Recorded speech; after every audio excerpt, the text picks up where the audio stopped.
तो ये है सिया, एक टॉप लेवल का ओवर पावर्ड हीरो जिसे गॉडेस के जरिए डिवाइन रियल में समन कर लिया जाता है ह्यूमन वर्ल्ड के जानलेवा और सबसे ताकतवर दुश्मन डीमन लॉर्ड को हराने के लिए, जिसने 70% से भी ज्यादा वर्ल्ड पे ऑलरेडी अपना कब्जा कर रखा था। अब वैसे तो इस वर्ल्ड में समन होने के बाद सिया के स्टैट्स ऑलरेडी मैक्स लेवल के थे, लेकिन सबसे बड़ी दिक्कत ये थी कि वो अपने हर बैटल से पहले बार बार खुद को तैयार करने निकल जाता है, जिस वजह से सारे गॉड्स परेशान होते हैं कि पता नहीं इंसानों को बचा पाएगा भी या नहीं।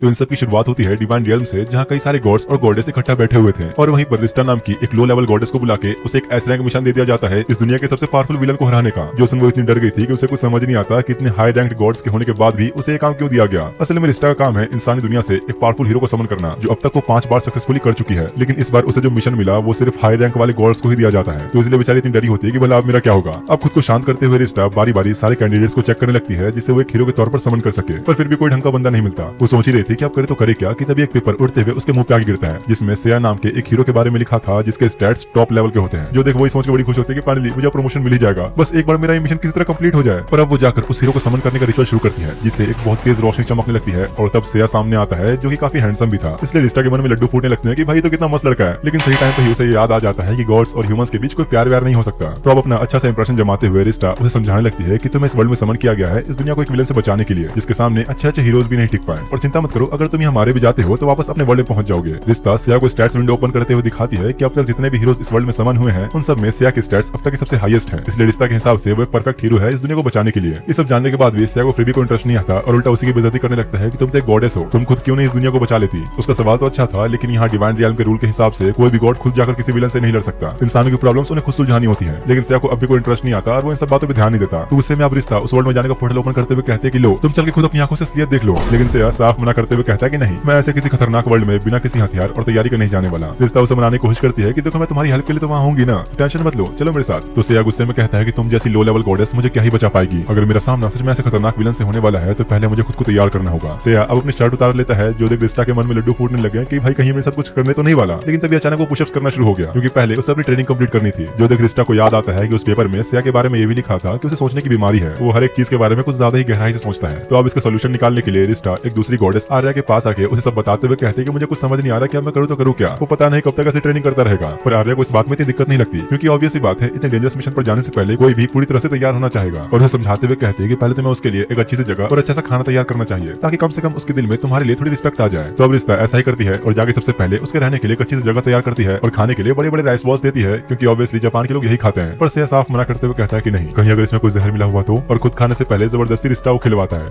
अब क्योंकि उसे पता नहीं था कि सिया की ट्रेनिंग ऐसे कब तक चलने वाली है, तो रिस्टा उसे अपनी डॉल देते हुए कहते हैं कि जब भी तुम रेडी हो इस बेल को बजा देना। रिस्टा ने फैसला किया था कि वो सिया को डिस्टर्ब नहीं करेगी, तो बस अब वो रोज रोज उसके लिए गेट के बाहर खाना लाके छोड़ देती और उसके सिग्नल का इंतजार करती। शुरू में रिस्टा को लग रहा था कि सिया की ट्रेनिंग ज्यादा से ज्यादा 2 से 3 दिन ही चलेगी, लेकिन फिलहाल अब 1 हफ्ते से भी ज्यादा हो चुका था और रिस्टा की हालत बिल्कुल सूखे पापड़ जैसी हो चुकी थी। पर अब इससे पहले कि वो इंतजार करते करते कोमा में चली जाए, फाइनली सिया बेल बजा ही देता है। रिस्टा खुश होकर जैसे उसे देखने जाती है तो बेचारी के तो होश ही उड़ चुके थे, क्योंकि लिटरली सिया की बॉडी पहले से भी ज्यादा अट्रैक्टिव हो चुकी थी। यहाँ तक कि सिर्फ इन 7 दिनों की ट्रेनिंग से उसके स्टैट्स काफी ज्यादा बढ़ चुके थे। जो देख रिस्टा भी हैरान थी, क्योंकि लेवल अप होने के साथ साथ उसने काफी सारी नई नई स्किल्स भी डेवलप कर ली है। लेकिन सिया चाहता था कि वो जाने से पहले अपना मैक्स लेवल अचीव कर ले, पर फिलहाल रिस्टा की हालत देख के लगता नहीं कि वो और ज्यादा इंतजार कर पाएगी। तो सिया जाने के लिए तैयार होता है और उसी पोर्टल के जरिए दोनों टावर ऑफ एडोना नाम के एक टाउन में पहुंचते हैं, जहाँ रिस्टा सिया के लिए कुछ इक्विपमेंट्स लेने आई थी। टाउन के अंदर आते ही उन्हें कुछ लोग मिलते हैं जिन्हें रिस्टा हेलो कहती है, पर क्योंकि अपने सिया को कुछ ज्यादा सोचने वाली बीमारी थी तो वो सोचने लगता है कहीं वो बुढ़ा आदमी को डीमो तो नहीं था, क्या पता मुझ पर नजर रखने के लिए आया हो, अगर हम पे उसने भी अटैक कर दिया तो हम क्या करेंगे। जो सुनकर बेचारी खुद परेशान होती है कि पता नहीं इसकी बीमारी कब ठीक होगी। वहीं घूमते फिरते उन्हें नीना नाम की एक छोटी सी बच्ची मिलती है, जिससे वो लोग वेपन्स की शॉप पूछते हैं। और वहाँ पहुंचने पर रिस्टा सिया को पैसों से भरा एक पाउच देते हुए कहती है कि तुम इससे अपने लिए जो चाहे वो सामान खरीद सकते हो। तो अब अंदर जाकर सिया आसपास सारे इक्विपमेंट्स और वेपन्स को चेक करने लगता है और डिसाइड करता है कि मुझे 3 सिल्वर आर्मर के 3 सेट्स चाहिए, पहला पहनने के लिए, दूसरा बैकअप के लिए और तीसरा बैकअप के भी बैकअप के लिए। लेकिन ये सारा सामान बेचारी रिस्टा के बजट से बाहर जा चुका था, तो सिया को बस आर्मर का एक ही सेट दिलाती है, जो कि कुछ खास भी नहीं दिख रहा होता। सिया अब दोबारा उसे पैसे लेकर एक दूसरी शॉप में चला जाता है ढेर सारे स्मोक बॉम्ब्स और हर्ब्स लेने के लिए, और आके रिस्टा को समझाता है कि देखो हमें नहीं पता हम किसका सामना करने वाले हैं, तो पहले से रेडी रहना होगा। रिस्टा उसे समझाने की कोशिश करती है कि भाई तू इतना टेंशन क्यों ले रहा है, अभी थोड़ी ना कोई ह्यूमन तुम्हें मारने आ जाएगा। तभी वो छोटी सी बच्ची नीना भी वहाँ पर आती है, जिसे वो लोग थोड़ी देर पहले मिले थे, और सिया को बताते हैं कि यहाँ सिर्फ स्लैम्स ही रहते हैं, कोई मॉन्स्टर नहीं। और लकी चार्म के तौर पर सिया को एक फ्लावर देती है, क्योंकि वो काफी डर रहा था। सिया अब पूरी तरह रेडी होता है और आगे बढ़ते हुए वो लोग टाउन से बाहर निकलते ही हैं कि उन्हें एक छोटा सा स्लाइम दिखता है। अब वैसे तो ये स्लाइम इतना कमजोर था कि इसे एक बच्चा भी हरा सकता है, पर सिया इसे लेकर कुछ ज्यादा ही सीरियस था और लिटरली अपना सबसे खतरनाक मूव यूज करते हुए उस स्लाइम की चटनी बना देता है, जिसके असर से वहाँ एक बड़ा सा गड्ढा भी बन गया था। लेकिन भाई वो तो इतने में भी नहीं रुकता। सिया एक के बाद एक ढेर सारे ब्लास्ट करता है ताकि वो स्लाइम किसी तरफ बच ना गया हो। लिटरली उसने उस स्लाइम के आने वाली 7 पुश्तों को मिटा दिया था। देख लिया ना अपनी ताकत का नमूना, अब तो खुश होना तुम। तुम? रिस्टा उसे अगले टाउन चलने के लिए कह रही होती है कि इतने में अचानक उन्हें एक बहुत ही पावरफुल प्रेजेंस फील होती है और तभी उनके सामने मशीना नाम की एक लेडी आती है जो कि डीमन किंग आर्मी के टॉप 4 हेवनली किंग्स में से एक है। उसका काम ही था कि इस दुनिया में आए डीमन लॉर्ड को मारने वाले सारे हीरोज को मिटाना और इसलिए फिलहाल वो यहाँ सिया को खत्म करने के लिए आई थी। इस टाइम उसे देख के काफी ज्यादा डर रही होती है क्योंकि मशीना के स्टैट्स सिया से भी ज्यादा थे, पर इससे पहले क्या वो सिया को इस बात की वार्निंग दे पाती, वो तो पहले ही 9-2-11 हो चुका होता है। क्या हुआ? अब क्यों भाग रहे हो? इतनी ट्रेनिंग किया ना तुमने, लड़ो ना अब। मशीना भी अब एकदम से उनके पीछे पड़ जाती है जो देख सिया उसके अटैक से बचने के लिए आसपास ढेर सारे स्मोक बॉम्ब से धुआं ही धुआं कर देता है और जल्दी से रिस्टा से पोर्टल ओपन करवाते हुए वापस डिवाइन रियल में आ जाता है।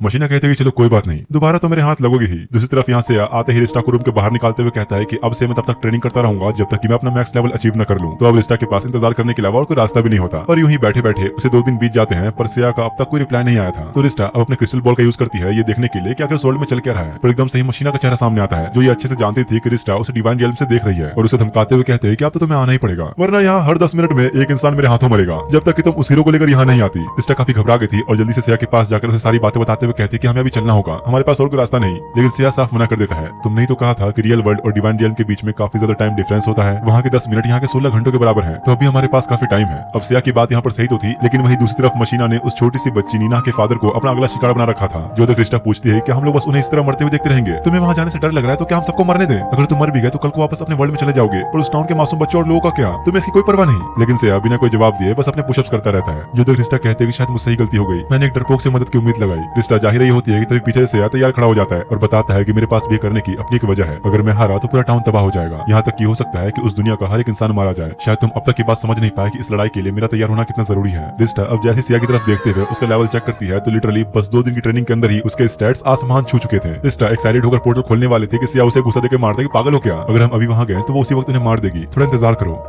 वहीं दूसरी तरफ टाउन में मशीना को 10 मिनट कुछ ज्यादा ही लंबे लग रहे थे तो वो सोचती है कि चलो छोड़ो इन्हें 5 मिनट में ही निपटा दिया जाए और जैसे ही उन्हें मारने के लिए अपनी स्वॉर्ड उठाती है कि सिया दूर से ही एक स्ट्राइक करता है जो मशीना ने भी काफी आसानी से डॉज कर लिया था और सिया का मजाक उड़ाने लगती है कि यार कुछ तो दम दिखाओ, एक हीरो होकर इतना कमजोर अटैक। मौका देखकर नीना और उसके फादर चले जाते हैं और मशीना सिया के स्टैट्स देखकर हैरान होती है कि इतनी जल्दी इसका लेवल इतना कैसे इंक्रीज हो गया और अगले ही पल मशीना अपने बॉडी का साइज बढ़ाकर खुद को ट्रांसफॉर्म करके सिया पर अटैक्स करना शुरू हो जाती है जिसे वो बस अभी ब्लॉक करने पर ध्यान दे रहा था। मशीना को यह देख यकीन नहीं होता कि सिया उसकी इस स्पीड को ही मैच कर पा रहा है और कहती है कि शायद अब मेरे सीरियस होने का वक्त आ गया है। रिस्टा खतरे को समझ गई थी और जल्दी से सिया को वार्न करती है कि उससे बच के रहो, वो जरूर कुछ करेगी और बस उसके इतना बोलते ही मशीना अपनी स्वॉर्ड से खुद को ही मार लेती है। उसके पेट से अब धीरे धीरे कोई चीज बाहर आने लगती है जो देख रिस्टा पूरी तरह डर गई होती है क्योंकि असल में यही उसका ट्रू फॉर्म था, एक जायंट मॉन्स्टर और तो और अब उसके स्टैट्स भी सिया से ज्यादा हो चुके थे। तभी मशीना कहते हैं क्या तुमने कभी सोचा है अपनी लिमिट से भी ज्यादा पावर हासिल कर लेना कैसा होता है, और वो एकदम से सिया के ऊपर कूद पड़ती है जिससे आसपास काफी सारी धूल फैल चुकी थी। रिस्टा डर के मारे रोने लगती है कि पता नहीं क्यों मैंने सिया को इस मुसीबत में डाला, लेकिन जब धूल उड़ती है तो वो देख के बुरी तरह हैरान हो गई कि उसने अटैक ब्लॉक कर लिया जिसका सिर्फ एक ही मतलब था कि सिया के स्टैट्स इस वक्त मशीना से भी ज्यादा है। रिस्टा अब उसके स्टैट्स देखने की कोशिश करती है तो उस पर पहले से सिया ने अपना एक लॉक लगा रखा था। तो रिस्टा अब काफी हाई लेवल का मैजिक यूज करते हुए उसके लॉक तोड़कर स्टैट्स देखती है तो उसके तो आंखें बाहर आ गई थी क्योंकि सिया के स्टैट्स इस वक्त पिछली बार से भी 10 गुना ज्यादा बढ़ चुके हैं। और तब उसे बात समझ में आती है कि जब सिया इस वर्ल्ड में आया तब से ही उसके पास काफी हाई लेवल के स्टैट्स थे। वो पहले इतना ट्रेनिंग कर चुका था कि चाहता तो पिछली बार ही मशीना को हरा सकता था और उसने फिर भी रिस्टा से अपने सारे स्टैट्स छुपाया ताकि अपना लेवल और इंक्रीज कर सके। रिस्टा सब सोच रही थी कितने मशीना हवा में उड़कर अपना अगला अटैक तैयार करने लगती है कि तभी प्लग झपकती सिया ठीक उसके बगल में खड़ा होता है जो देख लिटरली उसके पसीने छूट जाते हैं, पर शायद अब उसके हार मानने के लिए काफी देर हो चुकी थी। सिया अपनी फ्लेमिंग स्वॉर्ड का यूज करता है और इससे पहले कि मशीना वहां से हिल भी पाती बस 1 सेकंड के अंदर ही वो उसकी पूरी बॉडी के टुकड़े टुकड़े कर डालता है। सिया के नीचे आने पर रिस्टा उसे पूछने लगती है कि आखिर तुमने मुझसे अपने स्टैट्स क्यों छुपाए, क्या तुम्हें मुझ पे इतना भी विश्वास नहीं? तो सिया कहता है कि नहीं, अगर मैं तुम्हें बता देता तो आगे चल के किसी ब्रेन मॉन्स्टर ने तुम्हारे दिमाग पर काबू कर लिया तो वो तो मेरे बारे में सब जान जाएगा, तो इससे अच्छा है कि पहले ही सावधान रहो। तभी टाउन के सभी लोग इकट्ठा होकर सिया को उन्हें बचाने के लिए शुक्रिया अदा करते हैं और एक बुढ़ा आदमी उसे कहता है कि आज हम तुम्हारे लिए एक शानदार पार्टी रखेंगे, तो क्या तुम आना चाहोगे? सिया कहता है कि नहीं, मुझे और भी काम है। और अब मशीना के टुकड़े होने के बाद आसपास जो गंदगी फैली थी वो सबको एक जगह पर इकट्ठा करके उनमें आग लगा देता है ताकि उसके दोबारा जिंदा होने की उम्मीद ही न बचे। सिया तब तक नहीं रुकता जब तक उसका पूरी तरह नामो निशान न मिटा दे और इस चक्कर में उसने लिटरली पूरे विलेज को जलाकर राख कर दिया था जिस वजह से रिस्टा और सिया दोनों को टाउन से निकाल दिया जाता है। तभी वहाँ नीना और उसके फादर सिया को थैंक्स कहने के लिए आए थे उनकी जान बचाने के लिए और एक शुक्रिया अदा के तौर पर देने के लिए उसके फादर के पास बस थोड़े बहुत ही पैसे थे जो वो सिया को दे रहे थे, जिसे भाई वो बिना हिचकिचाए ले भी लेता है और कहता है कि क्या बस इतने से मैंने तुम्हारी जान बचाई और तुम मुझे बस इतने से पैसे दे रहे हो। रिस्टा भी बेचारी अब क्या ही बोलती, शर्म के मारे चुपचाप उन्हें बाय कहते हुए निकल जाती है। जिसके बाद अब थोड़ा आगे आने पर रिस्टा कहते हैं कि हमें नए टाउन में चलना चाहिए, लेकिन सिया मना करते हुए कहता है कि नहीं, अभी नहीं, अभी हमने डीमन लॉर्ड के 4 हेवनली किंग्स में से एक को मार गिराया तो जरूर वो और भी खतरनाक लोगों को हमारे पीछे लगाएगा। रिस्टा उसे मनाने के लिए काफी रिक्वेस्ट करती पर वो कहाँ ही मानने वाला था और कहता है कि पहले तुम खुद को देखो, किसी काम की तो हो नहीं, ना कोई मदद कर सकती हो। अगर मुझे यहाँ मरते हुए देखना नहीं चाहती तो अभी पोर्टल खोलो। और अपनी इतनी बेइज्जती सुनने के बाद गुस्से में वो पोर्टल खोली देती है और वो लोग डिवाइन रियल में लौट आते हैं। सिया अपनी ट्रेनिंग करने में लग जाता है और रिश्ता दोबारा से आर्या के पास जाकर सिया के बारे में शिकायतें करने लगती है कि वो पागल तो बस ट्रेनिंग करता रहता है, उसे ना वहाँ के लोगों की परवाह और ना मेरी। आर्या कहती है कि तो इसमें दिक्कत क्या है, वैसे भी वो कौन सा जिंदगी भर ट्रेनिंग करता रहेगा, तुम्हें थोड़ा इंतजार करना चाहिए। लेकिन रिश्ता को चाहिए था कि वो जल्दी से जल्दी इस मिशन को खत्म करके आर्या की तरह एक हाई रैंक गॉडेस में प्रमोट हो जाए। जो सुन आर्या कहती है कि जैसे तुम सोच रही हो वैसे में बिल्कुल भी नहीं। देखा जाए तो अब तक मैंने 300 दुनियाएं बचाई, पर अपनी खुद की गलती की वजह से मैं उस एक वर्ल्ड को नहीं बचा पाई। जिस पर रिश्ता उसे दिलासा देते हुए कहते हैं कि अरे क्या हुआ, 300 में से एक बार गलती हो भी गई तो क्या। लेकिन आर्या इस बात को अच्छे से जानते थे कि भले यहाँ के गॉड्स के लिए इतनी बड़ी बात न हो, पर उस दुनिया के लोग जो जीना चाहते थे उनका क्या। आर्या अब जाने के लिए जैसे ही उठती है कि तभी सिया सामने आ जाता है, जो देखो सीधा सिया के पास जाकर उसे अपने बारे में बताते हुए उससे पूछती है कि आखिर तुम्हें दिक्कत कहाँ आ रही है। तो सिया कहता है कि पता नहीं क्यों अब मैं जितना भी पुशअप्स या सिटअप्स कर लूं मेरा लेवल इंक्रीज ही नहीं होता। रिश्ता गुस्से में जल रही होती है कि भला अपनी प्रॉब्लम उसे क्यों बता रहा है। और यहाँ पता लगता है कि सिया ने अपनी फिजिकल लिमिट को रीच कर लिया है, इसलिए अब उसे कोई ऐसा चाहिए था जो उसे ट्रेन कर सके। तो वो उसे कहते हैं क्यों ना तुम मेरे साथ मॉन्स्टर्स को मारने चलो, इससे तुम्हारे स्टैट्स भी बढ़ जाएंगे। लेकिन सिया साफ मना कर देता है क्योंकि उसे कोई सीधा सा और सेफ तरीका चाहिए था। आर्या कहती है कि अगर तुम्हें ये नहीं करना तो क्यों ना तुम यहाँ के गॉड्स के साथ ट्रेनिंग करो। जो सुन रिश्ता उसे कोने में लाके पूछते कि तुम्हें पता तो है ना हम गॉड्स ह्यूमंस को ट्रेन नहीं कर सकते, और वैसे भी यहाँ किसी के पास कॉम्बैट एबिलिटी थोड़ी है। लेकिन आर्या के पास इसका भी एक रास्ता था, वो एक ऐसे गॉड को जानती थी जो ये कर सकता है। तो अब वो दोनों को लेकर सेर्सियस के पास आती है जो कि है गॉड ऑफ स्वॉर्ड। आर्या उसे सारी प्रॉब्लम बताते हुए सिया की ट्रेनिंग के लिए हेल्प मांगती है। तो अब भला वो एक हाई रैंक्ड गॉडेस को कैसे मना करता। देख बच्चे, मेरी ट्रेनिंग किसी अरे गरे के लिए नहीं, तो सोच समझ के ही आगे बढ़ना। पर अपना सिया तो भाई पूरे जोश में था और बकवास बातों में टाइम वेस्ट न करते हुए सीधा अपनी ट्रेनिंग स्टार्ट करवाता है, जहाँ सेर्सियस का हर एक अटैक सिया ढंग से समझते हुए ब्लॉक कर रहा था। जो देख उसे भी यकीन हो जाता है कि इस बंदे में दम तो है। और अब उन लोगों की ट्रेनिंग का पहला दिन खत्म होने पर रिश्ता डाइनिंग हॉल में आकर सेर्सियस से मिलकर सिया की परफॉर्मेंस के बारे में उसे पूछती है। तो वो बड़ा खुश होते हुए बताता है कि हाँ ये इंसान बाकी हीरोज जैसा नहीं है और चीज को बहुत जल्दी सीख रहा है, लेकिन अभी वो गॉड्स की स्किल मैच नहीं कर सकता। इसके बाद अब दूसरे दिन रिश्ता फिर से सेर्सियस से मिलने आती है तो उसका मूड इस बार बिल्कुल ही उल्टा होता है। वो इस बात से परेशान था कि सिया कुछ ज्यादा ही जल्दी सीख रहा है, शायद उसने सेर्सियस को ऑलरेडी सरपास कर लिया है, जो जानकर रिश्ता कुछ ज्यादा हैरान नहीं होती। इसके बाद अब जब वो दोबारा तीसरे दिन उससे मिलने आती है तो आज वो बेचारा परेशान होकर डाइनिंग हॉल के कोने में बैठा होता है। रिश्ता पूछने की कोशिश तो करती है पर वो बिना कोई जवाब दिए चुपचाप निकल जाता है। और अब चौथे दिन पर रिश्ता सोचती है कि सेर्सियस कुछ ज्यादा परेशान दिख रहा है, अगर मुझे ढंग से उसे सिया के बारे में पूछना है तो शायद मुझे उसके लिए कुछ अच्छा सा खाना ले जाना चाहिए। रिश्ता अब खाना लेने के लिए बाहर आती है कि सेर्सियस एक बोर्ड के पीछे छुपकर बैठा होता है। पूछने पर सेर्सियस बताता है कि तुम्हारा तो वो हीरो बिल्कुल पागल ही हो चुका है, मुझे सब कुछ सिखा देने के बाद भी वो जबरदस्ती मेरे पीछे पड़ा है उसे और ज्यादा ट्रेनिंग देने के लिए, उसकी वजह से तो मैं इतने दिनों से सो भी नहीं पाया। बेचारा रोते हुए सब बता ही रहा होता है कि इतने में सामने से आ जाता है। तो मुझसे छुपने की कोशिश कर रहे थे ना, मुझे अपना लेवल और इंक्रीज करना है, मेरी हेल्प करो। जो सुन बेचारा सेर्सियस डर के मारे अपनी स्वॉर्ड ही फेंक देता है ताकि ट्रेनिंग से बच सके, लेकिन सिया फिर भी जाने नहीं देता। अरे पागल हो क्या, छोड़ो उसे, वो एक गॉड है। रिश्ता उसे रोकी रही होती है कि तभी आर्या के बताती है कि गॉडेस ईस्टर को तुमसे मिलना है। तो अब उसे सेर्सियस को इसी हालत में छोड़ के जाना पड़ता है। यहाँ हमें पता लगता है कि ईस्टर एक काफी हाई रैंक्ड गॉडेस है जो कि रिश्ता को बुलाकर उसे सारी रिपोर्ट्स लेती है कि आखिर उस हीरो के साथ चल के रहा है। और जब उन्हें पता लगता है कि सेर्सियस भी सिया के सामने हार मान गया तो वो खूब हंसती है, क्योंकि असल में सेर्सियस पहले एक इंसान ही था, तो शायद इसलिए उसके अंदर अभी कुछ ह्यूमन फीलिंग्स बची हुई है। अब इन सब बातों को साइड रख के ईस्टर रिश्ता को बताते हैं कि तुम लोगों ने उन हेवनली किंग्स में से एक को हरा तो दिया, पर अब वहाँ के पास के टाउन में कुछ बहुत बुरा होने वाला है, इसलिए वो चाहती थी कि सिया और रिश्ता वापस उस वर्ल्ड में जाए। रिश्ता भी इसके लिए तैयार होती है और अब जब वो सिया को बुलाने के लिए ट्रेनिंग ग्राउंड पे गई तो वहाँ तो वो बंदा लिटरली सेर्सियस को पूरी तरह पीट रहा होता है। बेचारी रिश्ता भी हैरान होती है कि भाई ये क्या चल रहा है, और उसे डांट कर सारी बातें बताते हुए तुरंत उस वर्ल्ड में चलने को कहती है। और सिया भी इस बार मना नहीं करता, सेर्सियस को चूस कर उसने अपना लेवल जो इंक्रीज कर लिया था। जिसके बाद अब दोनों उसी वर्ल्ड के अंदर सैमुल नाम के टाउन में पहुंचते हैं, जहाँ काफी सारे लोग ऑलरेडी जान बचाने के लिए जगह खाली करने लगे थे, क्योंकि पूरे टाउन में हर जगह अनडेड्स भर चुके हैं, इसलिए हर कोई बस अपनी जान बचाना चाह रहा था। सिया को ये चीज समझ नहीं आती तो रिश्ता समझाती है कि जब कोई इंसान मरने के बाद वापस जिंदा हो जाए तो उसे अनडेड कहा जाता है। यहाँ तक कि अनडेड्स इंसानों के साथ घुल मिलकर उनका ही रूप ले लेते हैं, सिर्फ होली वाटर के जरिए ही हम इनका असली रूप देख सकते हैं। जो सुनते सिया टाइम वेस्ट न करते हुए होली वाटर लेने के लिए शॉप में आकर सीधा 1000 बोटल्स मांगता है, लेकिन फिलहाल अनडेड्स वाली घटनाओं के सामने आने की वजह से ये बोटल्स काफी रेयर हो चुकी हैं, इसलिए एक इंसान को 10 से ज्यादा बोटल्स की परमिशन नहीं थी, तो सिया को भी सिर्फ 10 ही मिलते हैं। वो लोग अब एक चर्च में आते हैं जहाँ उनकी मुलाकात लुलू और मैश नाम के इन छोटे बच्चों से होती है जिनके पास ड्रैगन ब्लड है, इसलिए उन दोनों को सिया के टीममेट्स के तौर पर चुना गया था। चर्च का प्रीस्ट उन्हें अपने बारे में बता ही रहा होता है कि तभी सिया उसके ऊपर होली वाटर गिरा देता है। रिश्ता गुस्सा करती है कि तुमने क्या किया, लेकिन अगले ही पल उस प्रीस्ट का रूप पूरी तरह से बदलने लगता है और किसी को भी इस बात का अंदाजा नहीं था कि प्रीस्ट खुद एक अनडेड है जिसने खुद को अब तक काफी अच्छी तरीके से छुपा रखा था। लुलू और मैश उसे लड़ने का सोचते ही है कि सिया कहता है कि नहीं, मैंने पहले ही इसका खेल खत्म कर दिया, और लिटरली बिना अपने स्वॉर्ड का यूज किए सिया उसे टुकड़ों में बदल देता है। सिया के पूछने पर उसे पता लगता है कि इस अनडेड को डीमन लॉर्ड के 4 हेवनली किंग्स में से एक बेथ मैगला ने भेजा था सिया को खत्म करने के लिए, और कल सुबह होते ही 10,000 अनडेड सोल्जर्स टाउन में अटैक करने के लिए आएंगे। सिया के लिए बस इतनी जानकारी काफी थी और उसे खत्म करने के लिए फ्लेमिंग इन्फर्नो का इस्तेमाल करता है, जो देख रिश्ता सबको जल्दी से लेकर बाहर निकल गई। उसके बस एक ही अटैक से अगले ही पल पूरा चर्च बर्बाद हो चुका था। जो देख मैच सिया से काफी इंप्रेस होकर उससे हाथ मिलाने के लिए आगे बढ़ता है, लेकिन इस वक्त उसे किसी पे भी यकीन नहीं था, तो उन दोनों को भी होली वाटर डाल के टेस्ट करता है कि ये इंसान है भी या नहीं।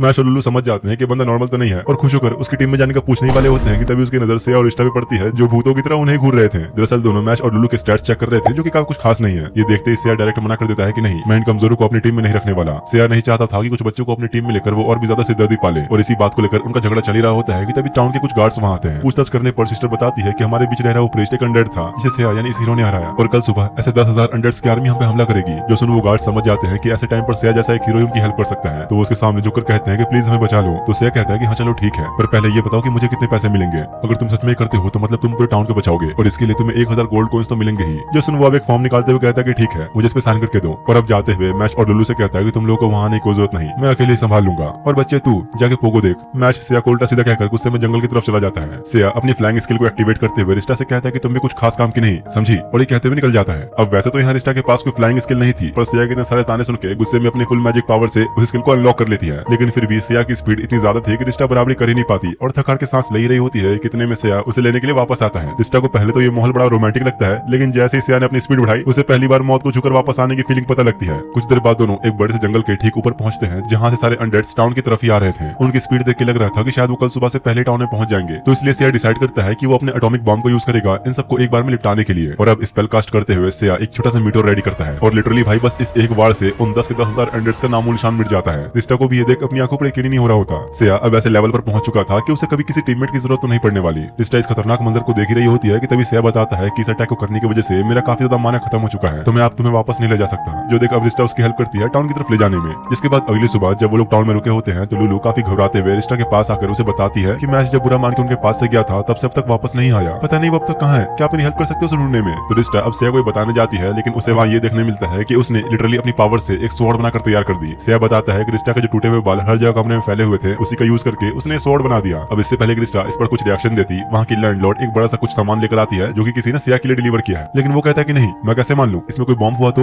वो डर रहा था, तो रिश्ता अब खुद उस पार्सल को खोलती है जिसमें से एक बड़ा सा मिरर निकलता है। शुरू में तो सबको लगा कि शायद कोई नॉर्मल सा मिरर है, लेकिन अचानक ही सबको उसके अंदर किसी की इमेज दिखती है जो कि और कोई नहीं बल्कि मैश था। और इस वक्त वो डीमन लॉर्ड के 4 हेवनली किंग्स में से एक मैगलाई कब्जे में है, जो अब सामने आते हुए उन सभी से कहता है कि मेरे सारे अनडेड्स मारे गए सिर्फ उस फालतू से हीरो की वजह से। लेकिन चलो कोई नहीं, अब तुम्हारी एक कीमती चीज मेरे पास है, अगर उस हीरो ने अभी झुककर मेरे सामने हार नहीं मानी तो ये बच्चा मारा जाएगा। तभी मैश सिया से कहता है कि मैंने सुना है कि तुमने अकेले ही 10,000 अनडेड्स को मार गिराया, अगर ये सच है तो मेरे लिए इतना ही काफी है, प्लीज यहाँ मत आना। लेकिन अगले ही पल अचानक सिया मिरर के बाहर से ही अपनी स्वॉर्ड का यूज करते हुए मैगला के हाथ काट डालता है। सिया पहले से जानता था कि मशीना की तरह ही बाकी के किंग्स भी यही चाल चलने की कोशिश करेंगे, इसलिए वो इस बार पहले से रेडी था। और अब बस मैगला का एक हाथ काटते ही रिश्ता को लेकर डिवाइन रियल में वापस आ जाता है। सिया का अंदाजा था कि लगभग अगले 10 सेकंड्स में मैगला मैश को मार देगा, जो कि होते हैं डिवाइन रियल के 15 मिनट के बराबर। तो सिया अब टाइम वेस्ट न करते हुए डायरेक्ट अब सबसे हाई रैंक्ड गॉडेस ईस्टर के पास आ जाता है उनसे मैश की लोकेशन पूछने के लिए। अब वैसे तो गॉड्स का इस तरह ह्यूमंस की हेल्प करना रूल्स के खिलाफ था, पर फिर भी वो उसकी हेल्प करते हुए मैश की लोकेशन बताई देती है जहां भी मैगला उसके साथ ही था। तो सिया अब रिश्ता से सीधा उस जगह पे पोर्टल ओपन करवाता है। उसका प्लान था कि वो पहले जाकर मैगला पर वार करके मैश को उससे दूर करेगा और मौका देखते ही रिश्ता मैश को जल्दी से हील करेगी। वो लोग अब ठीक ऐसा ही करते हैं और रिश्ता मैश को हील करने में लगी थी कि तभी मैगला डार्क फर्स नाम के एक बड़े से ब्लैक स्पिरिट को समन करता है। रिश्ता उसके स्टैट्स चेक करती है, जो देखो बहुत डर गई थी क्योंकि उस मॉन्स्टर को किसी भी तरह हराया नहीं जा सकता। उसका डिफेंस इतना पावरफुल था कि आइस मैजिक के अलावा उस पर कुछ भी असर नहीं करेगा। असल में मशीना और सिया का मैच देखकर मैगला इस बात को जान चुका था कि सिया एक फायर टाइप यूजर है और उसी हिसाब से उसने डार्क फर्स को तैयार किया है। वो बड़ा खुश होता है कि अब तो इस हीरो की जीतने की उम्मीद ही नहीं बची, लेकिन अपने सिया को तो जैसे वह को फर्क ही नहीं पड़ता और एक जोरदार पंच देके मारता है। उसने पहले खुद को ट्रेन कर लिया था कि कोई भी उसकी कमजोरी का फायदा न उठा पाए और अगले ही पल सिया डार्क फर्स के खतरनाक पंच को ब्लॉक करने के साथ साथ उसे वहीं खड़े खड़े बर्फ में जमा देता है। मैगला की बुरी तरह फट जाती है कि इसने आइस मैजिक कैसे यूज कर लिया। तो सिया बताता है कि दरअसल मैंने रिश्ता के बालों का यूज करके इस ब्रेसलेट को तैयार किया था, जिससे मैं हर बारी एक आइस मैजिक का अटैक कर सकता हूँ और मेरे पास ऐसे 10-20 और हैं। जिसके बाद अपने फ्लेमिंग सोर्ड का यूज करते हुए सिया उस मॉन्स्टर का नामो निशान मिटा देता है। मैगला के पास चलने को और कोई चालें नहीं बची थी, तो रिश्ता समझ जाती है कि यहाँ पे अब क्या होने वाला है और जल्दी से मैच को लेकर बाहर निकल जाती है।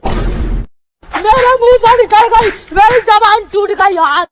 इसके बाद वो लोग वापस टाउन में लौट जाते हैं और मैश के होश आने पर रिश्ता उसे बताती है कि सिया ने तुम्हारी जान बचाई, मैगला हार चुका है। वो लोग बातें कर रहे होते हैं कि तभी सिया एक भारी भरकम सा बैग लाते हुए टेबल पर रख देता है और कहता है कि आपसे तुम दोनों का काम है हमारा सारा सामान उठाना। जो सुनते ही मैश एकदम से जाकर सिया के कदमों में पड़ जाता है। वो अच्छी तरीके से सिया के पावर लेवल को समझ चुका था, इसलिए उसे रिक्वेस्ट करता है कि प्लीज तुम मुझे अपना स्टूडेंट बना लो। सिया कहता है कि ठीक है, पर बदले में तुम लोगों को मेरा सामान उठाना होगा। और अब वो लोग अगले टाउन में निकले। उससे पहले मैश उन्हें ड्रैगन बिन नाम की एक जगह पे ले जाना चाहता था, क्योंकि पुरानी कहानियों के अनुसार 16 साल पहले ड्रैगन गॉड ने मैश और लुलू को हीरो की हेल्प करने के लिए यहाँ भेजा था, ताकि वो लोग एक दिन दिन उस हीरो को ड्रैगन विलेज में पहुंचा सके। साथ ही साथ उस जगह पर एक डिवाइन स्वॉर्ड भी सील करके रखी है जिसकी हेल्प से डीमन लॉर्ड को हराया जा सकता है। सिया भी सारी बातें अच्छे समझता है और कहता है कि ठीक है, पर जाने से पहले मुझे अब भी ट्रेनिंग करनी है। तो अब मैश और लुलू के साथ वो लोग वापस डिवाइन रियल में आ जाते हैं। बेचारे बच्चे सोचते हैं कि चलो थोड़ा घुमा फिरा जाए, पर सिया कहता है कि बच्चों अभी कहाँ चल दिए, ट्रेनिंग भी करनी है हमें। और अब वो सभी को लेकर डाइनिंग हॉल में आ जाता है किसी को ढूंढने के लिए। रिस्टा भी उस बंदे को हर जगह ढूंढ रही होती है पर वो उसे कहीं नहीं मिलता, और जिसको वो लोग हर जगह ढूंढ रहे थे वो तो यहाँ एप्रिन पहनकर एक शेफ बनकर छुपा हुआ था। सिया से इतनी बुरी तरह पिटने के बाद सेल्सियस ने तलवारबाजी छोड़ दी, पर सिया को फिर भी घंटा फर्क नहीं पड़ता और उसे धमकाते हुए कहता है कि तुम वापस हमें ट्रेनिंग देने चल रहे हो या नहीं। जो देख बेचारे की बुरी तरह फट जाते कि भाई अब तो मेरा पीछा छोड़ दे, प्लीज मुझे माफ कर दे। पर जैसे सिया उसे बताता है कि तुम्हें मुझे नहीं मैश को ट्रेनिंग देनी है तो बड़ा खुश होता है, क्योंकि मैश के स्टैट्स सेल्सियस से बहुत ज्यादा कम थे, और जोर जोर से हंसते हुए कहता है कि आओ बच्चे अब मैं ट्रेन करता हूँ तुझे। फाइनली बेचारे को कोई ढंग का स्टूडेंट मिल ही गया। अब इसके बाद रिस्टा लुलू को लेकर फायर गॉडेस यागा के पास आती है ताकि वो उसे मैजिक सिखा सके।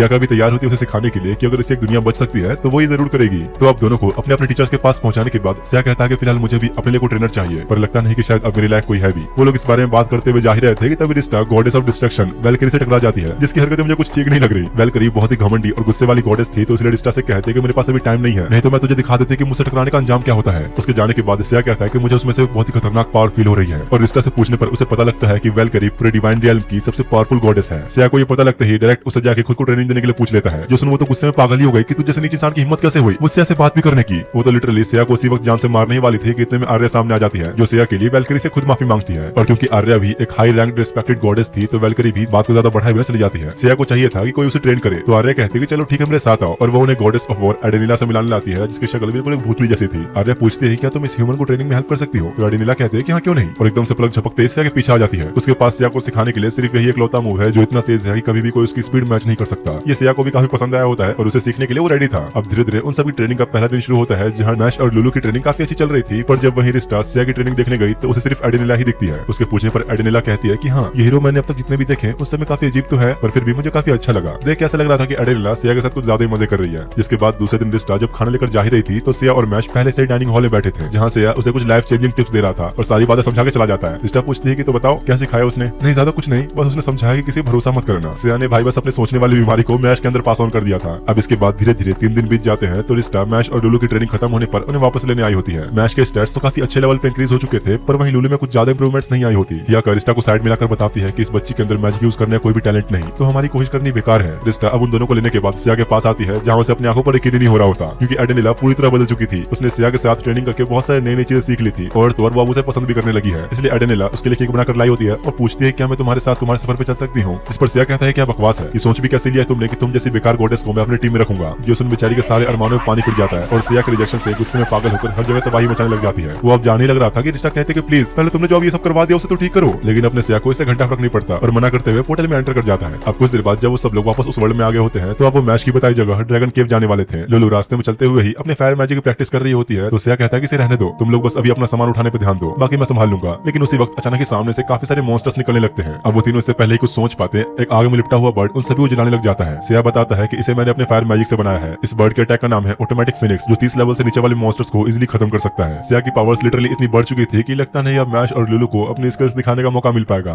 अब थोड़ी देर बाद घूमते हुए वो लोग एक छोटे से टाउन में पहुंचते हैं ताकि अपने लिए कुछ सामान खरीद सके। केव में जाने के लिए उन्हें कुछ टॉर्चेस चाहिए थी, तो सिया अब मैश से टच लेते हुए पूछता है कि तुम्हें क्या लगता है हमें कितने टॉर्चेस खरीदने चाहिए। ऐसा है तो मेरे ख्याल से शायद 50। तो सिया कहता है कि नहीं 500।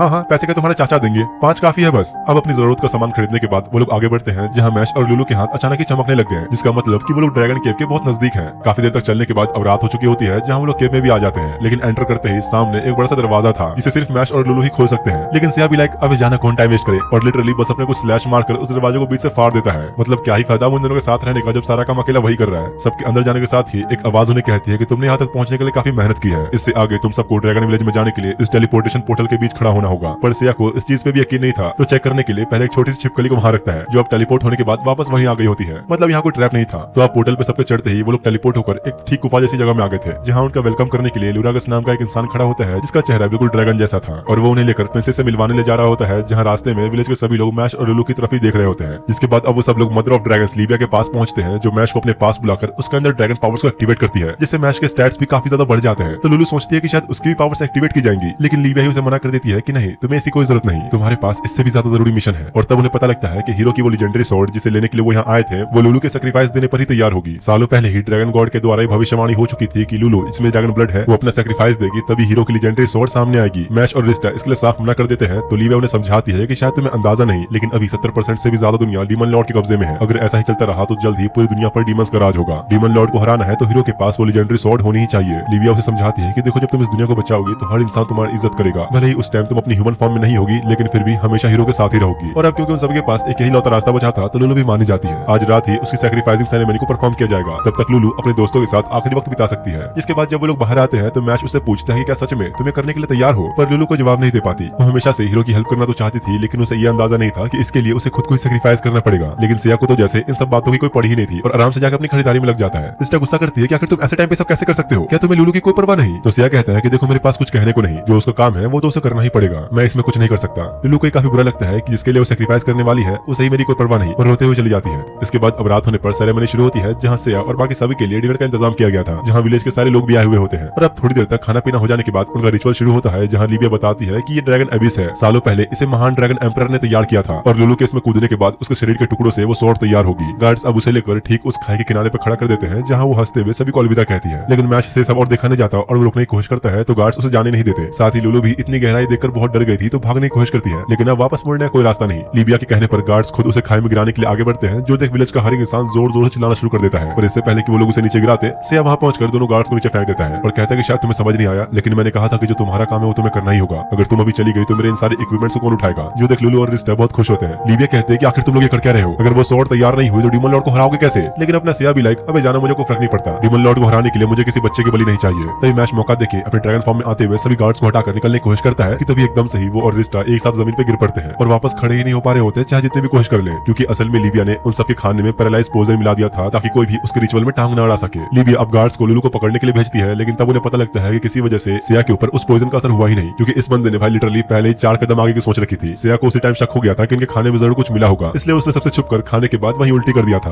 लिविया कहते हैं कि अगर अब तुम लोग यही चाहते हो तो मेरे पास इसको यूज करने के अलावा और कोई रास्ता नहीं बचा, और अगले ही पल एक बड़े से ड्रैगन में ट्रांसफॉर्म हो जाती है। और तभी रिस्टा की नजर उसके स्टैट्स पर गई, जो कि सच में काफी ज्यादा थे। लेकिन अपना सिया तो भाई बिल्कुल शांत खड़ा था कि जैसे उसे सब पहले से ही पता हो, और अपने बैग में से एक ब्लैक स्वॉर्ड निकालता है, जो देख लिविया भी हैरान होती है कि इसके पास ये चीज कहां से आई, क्योंकि सिया के पास ड्रैगन सिलर की स्वॉर्ड थी जिससे किसी भी ड्रैगन को मारा जा सकता है। असल में उसने मैश और रिस्टा के बालों का यूज करके स्वॉर्ड बनाया था और बिना टाइम वेस्ट किए लिविया पर लगातार अटैक्स करके उसे अच्छा खासा डैमेज पहुंचा रहा होता है। जो देख अब वो मौके का फायदा उठाते हुए लुलू के गले में अपने पहनाए हुए पेंडेंट का टाइमर एक्टिवेट कर देती है, जिसके खत्म होते ही वो अपने आप मारी जाएगी। ये टाइमर बस 3 मिनट का ही था, तो सिया के पास अब बिल्कुल भी वक्त नहीं है। सिचुएशन को देखते हुए वो लिविया से कहता है कि तुम्हारा आखिरी मौका है, अगर तुम डीमन लॉर्ड के साथ नहीं मिली हुई तो इसे वापस ठीक कर दो और हम चले जाएंगे। पर लिविया साफ मना कर देती है। इसका मतलब कि सिया के पास अब कोई रीजन नहीं बचा उसे जान से न मारने के लिए, और अगले ही पल अपना सबसे पावरफुल फ्लेम अटैक करता है, जिससे लिविया का डिफेंस आधा हो चुका था। उसे इस बात पर यकीन था कि सिया टाइमर खत्म होने से पहले उसे नहीं हरा सकता, और अब खुद को ट्रांसफॉर्म करते हुए अपनी बॉडी को ही एक शील्ड में बदल देती है। जो देख सिया स्पीड बढ़ाने वाले कुछ सीड्स को खा लेता है जो उसने सुबह ही खरीदे थे। उसकी सोर्स डबल हो जाती है और लगातार ही लिविया के ऊपर हमले करने शुरू हो जाता है। सिया पूरे फोकस के साथ अपनी स्पीड और ज्यादा बढ़ा रहा होता है, लेकिन इसके बावजूद लिविया के डिफेंस पर कुछ खास असर नहीं हो रहा था। रिस्टा और मैश इस बात से घबरा रहे होते हैं कि अब पता नहीं क्या होगा, पर सिया बिना रुके अपने स्लैशेस मारता ही रहता है। धीरे धीरे टाइम काफी ज्यादा बीत चुका था और अब सिया के पास सिर्फ 1 ही मिनट बाकी है। तो लिविया कहती है कि तुम्हें कोई फायदा नहीं होने वाला, तुम्हारा हारना तो तय है। सिया फिर भी अपने हमले नहीं रोकता, क्योंकि भले ही लिविया के डिफेंस पे कोई असर न पड़ रहा हो, लेकिन वो धीरे धीरे सिया की फोर्स की वजह से खाई की तरफ जाने लग गई थी। और अब इससे पहले कि वो इस बात को समझ पाती, वो खाई के बिल्कुल किनारे पे खड़ी होती है। और अब मौका देखते ही सिया जल्दी से अपने फाइनल अटैक विंड स्लैश का यूज करता है, जिससे लिविया खुद को बचाते हुए डिफेंस मोड से बाहर आकर हवा में उड़ने लग जाती है। लेकिन उसे इस बात का अंदाजा नहीं था कि सिया के हमले की वजह से उसके विंग्स ऑलरेडी बर्बाद हो चुके थे और सिया के बिना कुछ किए ही खाई में गिर जाती है।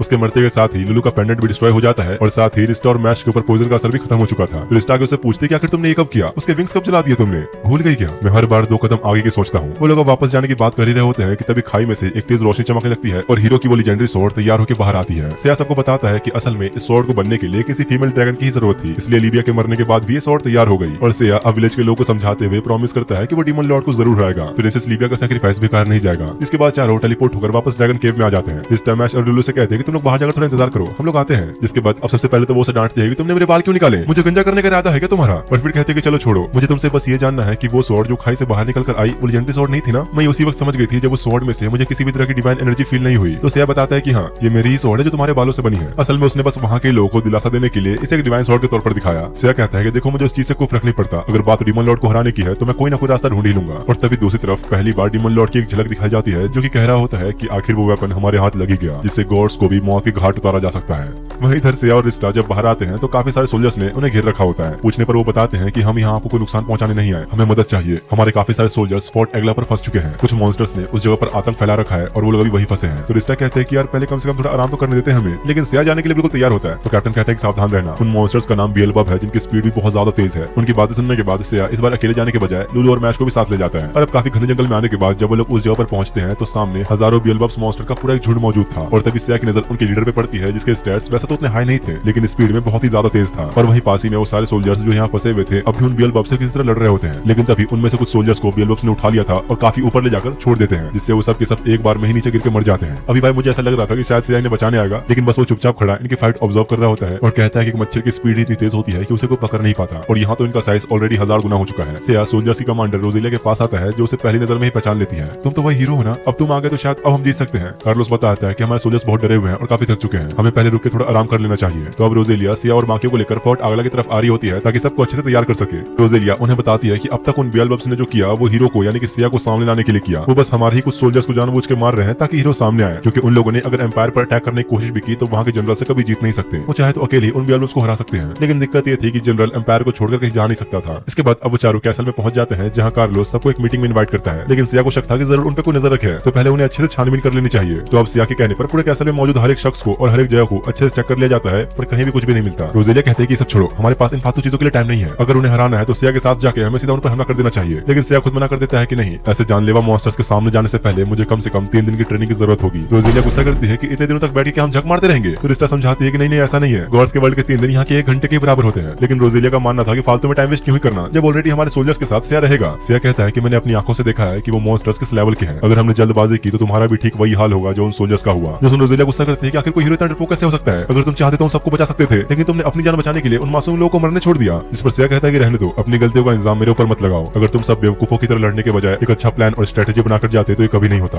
रोजेलिया से उसकी बातें और सहन नहीं होती और गुस्से में सिया को ही मारने आगे बढ़ती है, पर इससे पहले कि वो उसे छू भी पाती सिया उसे एक थप्पड़ में वहीं सुला देता है। गुस्से में पागल होकर रोजेलिया बार बार लगातार उसे मारने की कोशिश करती है, पर अपने सिया ने तो भाई लिटरली उसके थप्पड़ बजा के मुंह ही सुजा दिया होता है। बेचारी रोते हुए उसे कहते हैं कि तुम जैसा बंदा कोई हीरो हो ही नहीं सकता, तुम जरूर कोई स्कैमर हो। अब इससे पहले कि माहौल और बिगड़ता रिस्टा जल्दी से तीनों को लेकर वापस डिवाइन जेल में आ जाती है और सिया को डांटती है कि यार तुमने तो एक औरत पे हाथ उठाया, कम से कम थोड़ा तो लिहाज कर लेते। लेकिन अपना सिया तो भाई एब्सोल्यूट सिग्मा था, अगर उस पर किसी ने हाथ उठाया तो वो कभी ये नहीं देखता कि सामने वाला लड़का है लड़की। सिया कहता है कि अगर मुझे उन्हें हराना है तो मुझे किसी गन की जरूरत पड़ेगी, पर दिक्कत ये थी कि डिवाइन जेल में गन जैसा कोई वेपन नहीं होता। सिया कहता है कि ठीक है, हम इसकी जगह कुछ एरोस का भी इस्तेमाल कर सकते हैं, पर क्योंकि उसे तीर कमान चलाना आता नहीं था तो रिस्टा गॉडेस ऑफ आर्करी माइटिस के पास लेकर आती है और उसे थोड़ा मक्खन लगाते हुए सिया को ट्रेनिंग देने का मनाने लगती है। लेकिन सिया कहता है कि नहीं, ट्रेनिंग लेने से पहले मैं तुम्हारा सबसे पावरफुल मूव देखना चाहूंगा। एक तो भाई उसे सिखाने के लिए रिस्टा बेचारी इतना मक्खन लगा रही है और ये ऊपर से और शर्तें ऐड कर रहा है। तो माइटिस अब अपने मैजिक से तीर कमान बनाते हुए अपना सबसे खतरनाक मूव दिखाती है, जिससे वो एक बार में ही 7 तीरों को चला सकती थी, वो भी 100% एक्यूरेसी के साथ। अगर सिया को सीखना है तो पहले तीर कमान को मैजिक के जरिए बनाना सीखना होगा। तो अब सिया लुलू को फायर मैजिक से तीर बनाने का तरीका सिखाने के लिए कहता है, क्योंकि उसने पहले भी उसे ये करते देखा था। तो लुलू अब इस मैजिक को अच्छे से करके दिखाती है और कहती है कि ये इतना आसान नहीं है, इसे सीखने में तुम्हें सालों लग जाएंगे। लेकिन अपना सिया भी लाइक अब जाना कौन इतना टाइम वेस्ट करे, और सच में भाई उसने तो बस एक बार में ही सीख लिया और तो 100% एक्यूरेसी के साथ टारगेट भी हिट कर देता है। तो अब उसे वही ट्रेनिंग के लिए छोड़कर वो लोग वापस आ जाते हैं। लुलू बेचारी परेशान होकर अपना सर पकड़े बैठी थी कि जिस मैजिक को सीखने में उसने 3 साल लगा दिए उसे सिया बस कुछ सेकंड्स में ही सीख गया। वही सियारसिस उनके बगल से गुजर रहा होता है और रिस्टा को देख उसे कहता है कि तुम लोग यहाँ पर क्यों हो, मतलब सिया भी यहीं आसपास होगा, उसे प्लीज यहाँ से ले जाओ। पिछली बार जो हुआ उसके बाद से तो एडेला उसे जान से मारने के लिए उसकी खून की प्यासी हो चुकी है, वो हर जगह पागलों की तरह बस उसे ही ढूंढ रही है। जो रिस्टा डरते हुए अब सारी बातें जाकर आर्या को बताती है, तो वो कहती है कि यार टेंशन मत लो, मैं उसे अच्छे से जानती हूँ, वो कभी ऐसा नहीं करेगी, तुम्हें जाके एक बार से बात कर लेनी चाहिए। वही बातों में मैश आर्या को बताता है कि उसने एक नई फॉर्म को अनलॉक किया है, तो ट्रेनिंग के लिए उसे भी कोई चाहिए। आर्या कहते हैं कि ठीक है, अगर तुम चाहो तो मैं तुम्हें कुछ खतरनाक मूव सिखा सकती हूँ। साथ ही वो लुलू को भी कहते हैं कि तुम्हारे अंदर भी कुछ स्पेशल स्किल्स हैं जो मैं बाहर निकलवा सकती हूँ, तुम दोनों के लिए ही मेरी ट्रेनिंग काफी होगी। तो अब मैश और लुलू को आर्या के हवाले छोड़कर रिस्टा एडेला के पास पहुंचती है, जहाँ उसने खून से पूरी दीवार पर सिया को मारने के बारे में ही लिखा होता है। रिस्टा सब देख रही थी कि अचानक पीछे से एडेला आ गई और पूछती है कि क्या तुम अकेले ही आई हो या वो हीरो भी यहाँ है। रिस्टा की तो बिल्कुल ही फट चुकी थी उसका रूप देख के और घबराते हुए कहती है कि नहीं मैं अकेले ही आई हूँ। तो एडेला कहती है कि अगर तुम्हें वो मिले तो मुझे जरूर बताना, उसके साथ कुछ हिस्सा बराबर करने हैं मुझे। जो देख डर के मारे अब रिस्टा जल्दी से सिया के पास जाती है उसे डिवाइन जेम से वापस ले जाने के लिए, पर इससे पहले कि वो सिया को कुछ समझा पाती एडेला ठीक उनके पीछे ही खड़ी होती है। उसे पूरा यकीन था कि रिस्टा अकेले तो यहाँ नहीं आई होगी और फाइनली वो सिया को मारकर अपना बदला ले पाएगी और इसी बदले की आग में वो अपनी फुल डिवाइन पावर को अनलीश कर लेती है सिया को जान से मारने के लिए। रिस्टा की तो फट के चार हो जाती है देख के, लेकिन सिया बिल्कुल शांत होता है और बड़े आराम से एडेला के पास आकर उसके सर पे हाथ फेरते हुए कहता है कि तुमने क्या किया, फिर से अपने बाल खराब करनी है, मैंने तुम्हें तरीका सिखाया तो था बालों को ठीक रखने का। और सिया का अपने प्रति इतना अच्छा बर्ताव देखकर बेचारी का दिल ही पिघल गया और कहते कि चलो छोड़ो, इस बार मैं तुम्हें माफ करती हूँ। बेचारी रिस्टा भी हैरान होती है कि भाई इसे क्या हुआ अब, और अब कुछ देर बाद वो आर्या के पास आकर सारी बातें बताती है। तो आर्या कहते हैं कि मैंने कहा तो था ना, तुम बेकार में इतनी टेंशन ले रही थी। रिस्टा जब मैश और डुलू के बारे में पूछती है तो आर्या उसे सीधा दिखाने लग जाती है कि उन दोनों ने अब तक क्या क्या सीखा। जो देख रिश्ता भी हैरान होती है क्योंकि मैश ने अपनी बॉडी पर इतना काबू पा लिया था कि खुद को पूरा ड्रैगन के रूप में लाने के बजाय वो जब चाहे अपने हाथों को ड्रैगन के पंजों में बदल सकता है। और तो और लुलू ने भी एक नई स्किल सीख ली थी जिससे वो जब चाहे सामने वाले की स्पीड को बहुत तेज या फिर बहुत स्लो कर सकती है। अब इसके बाद चाय पीते हुए आर्या जब स्टार से सिया के बारे में पूछती है तो बताती है कि अच्छा सिया वो तो ट्रेनिंग कर रहा है एरोस को चलाने की। आर्या कहती है कि तुमने उसे मिटिस के पास तो नहीं भेज दिया। हाँ तो इसमें दिक्कत क्या है। आर्या कहती है कि अरे भाई तुम जानते भी हो मिटिस को हम सबसे दूर जंगलों में क्यों रखा गया। उसने आज तक जितने भी हीरोज को ट्रेनिंग दी हमेशा उसके साथ रिलेशनशिप में आए जो कि रूल्स के खिलाफ है। अगर सिया उसके साथ रिलेशनशिप में आया तो वो जिस दुनिया से आया है उसे वापस वहीं भेज दिया जाएगा। जो सुनरिश्ता की इतनी फट गई होती है कि तूफान की तेजी से भागते हुए सिया के पास पहुंचती है, लेकिन वो तो यहाँ बिल्कुल शांत खड़ा पेड़ की तरफ देख रहा होता है जहाँ मार्टिस ने बिना कपड़ों के खुद को बांध कर उल्टा लटका रखा होता है। और सिया से कहती है कि यह तुम्हारा फाइनल टेस्ट, अगर तुमने इसे पास कर लिया तो जो तुम चाहोगे मैं वो करूंगी।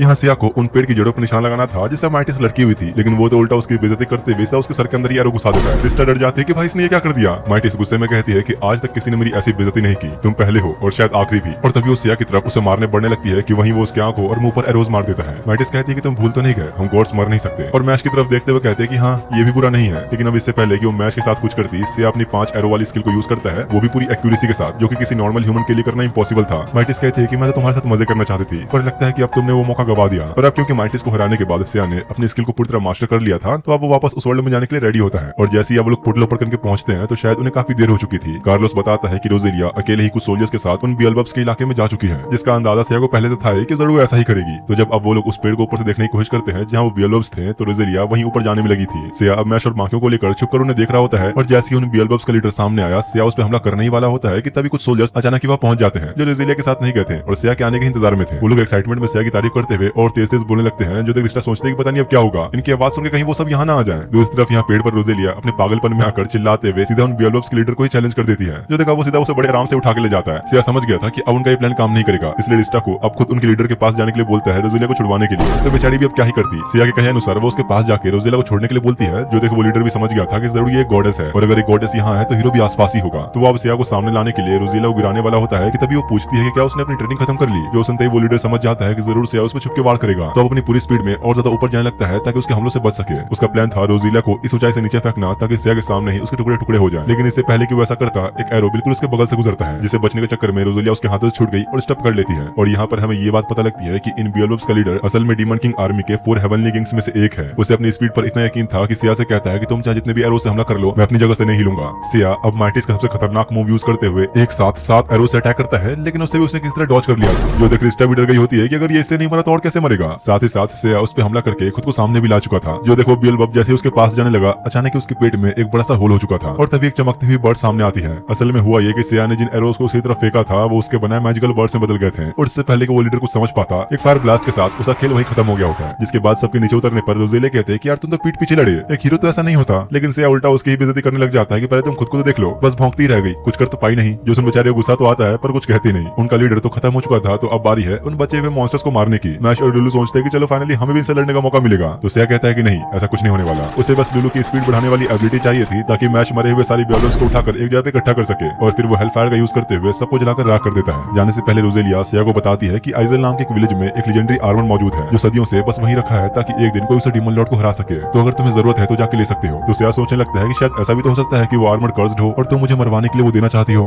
रोजेलिया का बड़ा दिमाग खराब हो रहा था और कहते कि जाना है तो जा, वरना ही बैठ के अपनी अब थोड़ी देर सोच विचार करने के बाद वो लोग जाने के लिए तैयार होते हैं और जैसे ही वो लोग आइजल विलेज में पहुंचते हैं तो वहाँ हर जगह तबाही का एक खौफनाक मंजर दिखता है। पूरा का पूरा गांव आग की लपटों में घिरा हुआ था। वहीं उनकी नजर एक आदमी के ऊपर पड़ती है जिसके बगल में एक बहुत ही बड़ा मॉन्स्टर था। सिया उसे बचाने की सोचता है तो आदमी कहता है कि नहीं ये मेरे साथ ही है और अचानक ही वो मॉन्स्टर अपने मुंह से उसी लेजेंडरी आर्मर को उगल देता है। असल में ये आदमी भी डीमन लॉर्ड के 4 हेवनली किंग्स में से एक है जिसका नाम है किकीपाल। उसे बात अच्छे से पता थी कि सिया आर्मर को लेने के लिए यहाँ पर जरूर आएगा, इसलिए पहले ही वो उसके लेजेंडरी आर्मर को पूरी तरह बर्बाद कर चुका है। मतलब डीमन लॉर्ड से लड़ने के लिए ना सिया के पास अब वो स्वॉर्ड है और न ही आर्मर। किकीपाल अब उस मॉन्स्टर को वापस भेजकर 2 सिरों को निकाल लेता है जो कि असल में उसकी वाइफ और बेटे के थे। उसने अपने परिवार को ही मार डाला एक ऐसे रिचुअल को परफॉर्म करने के लिए जिससे उसकी रियल फॉर्म सामने आ सके और अब उसी रिचुअल को परफॉर्म करते हुए खुद पे ही एक वार कर लेता है जिससे अब उसकी रियल फॉर्म डेथ मार्क नाम की एक व्हाइट स्पिरिट सामने आती है। उसके स्टैट्स बाहर से दिखने में वैसे तो कुछ ज्यादा नहीं थे, लेकिन सिया को यकीन था कि जरूर इसके पीछे भी कोई राज होगा और अब जाकर सीधा उसकी बॉडी को 2 हिस्सों में काट डालता है। सिया रिश्ता से पोर्टल ओपन करने के लिए कहता है, लेकिन इतने में तभी वो स्पिरिट खुद को दोनों अलग अलग हिस्सों में रिजनरेट करके दोबारा से अपनी कंप्लीट फॉर्म में आ जाता है। सिया अच्छे से जानता था कि अभी वो इसे नहीं लड़ सकता, तो अब हेल्प फायर का यूज करते हुए रिश्ता से जल्दी से पोर्टल ओपन करने लड़ने के लिए कहता है और उन बेचारों को 2-4 लात मार के धकेल के अंदर भेजता है। अब वैसे तो इस लड़ाई से सिया को बस एक छोटी सी खरोच आई थी, लेकिन फिर भी रिस्टा से ऐसे हील करवाता है जैसे पता नहीं कितना ही खून निकल गया हो। उन्हें लग रहा था कि चलो कम से कम वो यहाँ तो सेफ है, लेकिन अचानक अगले ही पल डेथ मार्क डिवाइन बैरियर को तोड़ते हुए रियल में एंटर कर जाता है, जो देख रिस्टा की बुरी तरह फट चुकी थी और पूछती है कि अब हम इसे हरा भी पाएंगे या नहीं। तो सिया साफ मना कर देता है कि नहीं, ये मेरे बस की बात नहीं है। और अब डेथ मार्क के डिवाइन रियल में आते ही कुछ गॉड्स उसे लड़ने के लिए सामने आते हैं, जो देख रिस्टा को लग रहा था कि शायद वो लोग उसे जीत तो जाएंगे, लेकिन सिया पहले से जानता था कि अब क्या होने वाला है। और पहले ही 9-11 हो चुका होता है, क्योंकि उस मॉन्स्टर ने अकेले ही उन तीनों गॉड्स की बैंड बजा दी थी, जो देख रिस्टा और मैश भी अब सिया के पीछे पीछे भागते हैं। धीरे धीरे अब जैसे बाकी गॉड्स को पता लग रहा होता है कि डिवाइन रियल में कोई एंटर कर चुका है, तो बारी बारी सब उसे लड़ने के लिए आने लगते हैं, लेकिन घंटा कुछ नहीं उखाड़ पाते। अब भागते भागते रास्ते में सिया को एडेलिना दिखती है, जो उससे बात करना चाह रही थी। तो सिया कहता है कि हाँ ठीक है, अगर तुमने हमारे पीछे आ रहे उस डीमन को हरा दिया तो तुम मेरे साथ वो सब कुछ कर सकती हो जो तुम हमेशा से करना चाहती थी। जो सुनते ही एडेलिना खुशी से पागल होकर एक ही बार में उसे टुकड़े कर देती है, लेकिन इन सबका वैसे भी कोई फायदा नहीं, क्योंकि वो खुद को रिजनरेट कर सकता है और एक साथ अपने सारे पार्ट्स को रिजनरेट करके एडेलिना की बैंड बजा देता है। इधर भागते भागते सिया बताता है कि मुझे इस बात का अंदाजा था ही कि फ्यूचर में जरूर हमारे साथ कुछ ऐसा भी हो सकता है, इसलिए मैंने इसका भी बैकअप रेडी कर रखा था। और सिया के बैकअप का मतलब वेलकरी से है, जो कि फिलहाल शांति से बैठ के अपनी पेंटिंग कर रही होती है। सिया को अच्छे से पता था कि उसे क्या करना है और डेथ मार्क से अब जानबूझकर ऐसा अटैक करवाता है जिससे वेलकरी की पूरी पेंटिंग बर्बाद हो जाती है। बेचारी ने 1 महीने लगाकर पेंटिंग बनाई थी और अब उसे ऐसा बर्बाद होता देख गुस्से में पागल होकर वेलकरी उसके सर को पकड़ के अपने हाथों से ही फाड़ देती है। पर इससे भी वो मरने वाला था नहीं, तो वेलकरी अपने मैजिकल चेन से उसकी पूरी बॉडी को जकड़ लेती है, लेकिन वो तो ऑब्वियसली इससे भी बच गया।